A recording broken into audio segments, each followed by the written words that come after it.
అందరికీ నమస్కారం. ఈరోజు మనం నవరాత్రులలో అమ్మవారి 9 అవతారాల పేరు తెలుసుకుందాం. మొదటి రోజు శైలపుత్రి, ఈమెను స్వర్ణ కవచరాకృత దేవిగా పూజిస్తాం.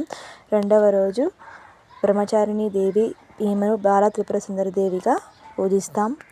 మూడవ రోజు చంద్రఘంటాదేవి, ఈమెను గాయత్రి దేవిగా పూజిస్తాం. నాలుగవ రోజు కూష్మాండ, ఈమెను అన్నపూర్ణాదేవిగా పూజిస్తాం.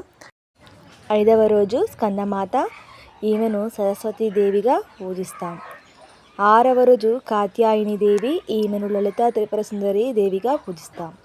ఏడవ రోజు కాళరాత్రి, ఈమెను మహాలక్ష్మీదేవిగా పూజిస్తాం. ఎనిమిదవ రోజు మహాగౌరి, ఈమెను దుర్గాదేవిగా పూజిస్తాం. తొమ్మిదవ రోజు సిద్ధిదాత్రి, ఈమెను మహిషాసురమర్దినిగా పూజిస్తాం. 10వ రోజు బ్రాహ్మిణి, ఈమెను రాజరాజేశ్వరి దేవిగా పూజిస్తాం.